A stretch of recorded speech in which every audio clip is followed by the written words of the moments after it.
सुरमई आणि रावस खाऊन आला कंटाळा, मग काहीतरी वेगळं म्हणून करू मांदेलीचा तिखला. अहो बघताय काय, चला या मदतीला. मी बाजारातून एक वाटा मांदेली आणली.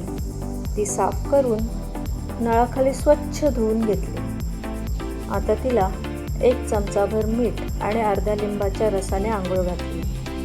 हां, तुमच्याकडे लिंबू नसेल ना तर कोकम आगळ वापरलं तरीही चालेल. आता हलक्या हाताने तिला मसाज द्या बरं. आजची सेलिब्रिटी आहे ती, लक्षात ठेवा. आता तिला थोडा वेळ आराम करू दे. तोपर्यंत आपण वाटणाची तयारी करू. वाटणासाठी 5-6 सुक्या मिरच्या आणि 1 चमचा धणे.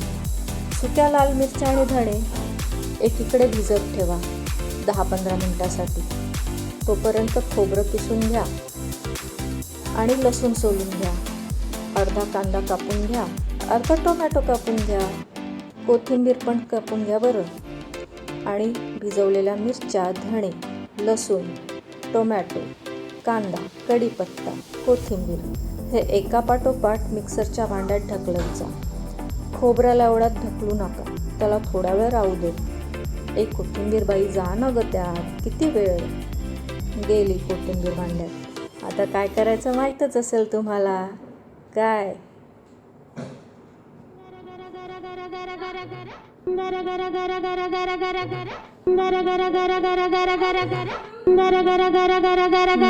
मस्त बारीक वाटून झालं. आता खोबऱ्याला पण यात ढकलून द्या आणि पुन्हा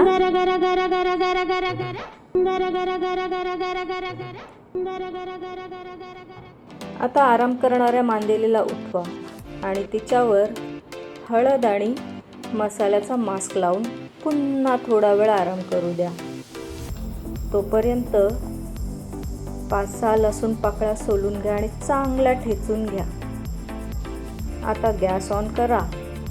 त्यावर एक पॅन ठेवा. पॅन थोडा गरम झाला का अंदाजाने 2 मोठे चमचे तेल घाला. तिखल्यासाठी तेल थोडं जास्तच लागतं, त्याने मस्त चव येते. हां, आता तेल गरम झालंय, त्यात लसूण टाका आणि मस्त खमंग कुरकुरीत परतून घ्या. लालसर झाली का त्यावर हळद आणि मसाला टाकून घ्या.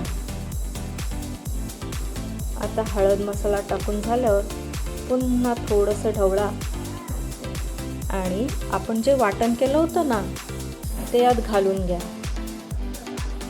तुम्हाला जसं पातळ हवं असेल किंवा घट्ट हवं असेल त्याप्रमाणे यात पाणी घाला. हे व्यवस्थित मिक्स करा. मला तर इतपत घट्ट हवं आहे म्हणून मी हे इतपत ठेवलं. आता यात मी चवीपुरतं मीठ घातलं आणि मांदेलीला यात ढकलून दिलं. मांदेलीला भीती वाटते म्हणून तिच्यासोबत कोकम पण घातल्यात बरं. आता कोकम तुम्ही किती घालायचं आहे ते तुम्हाला कसं आंबट हवं त्यावर डिपेंड आहे. आहा, काय सुगंध येतोय. वा, मला तर कधी खाईन असं झालंय. मस्त उकळे आणि कलर आलाय. बघता बघता झालं की तयार. या खायला.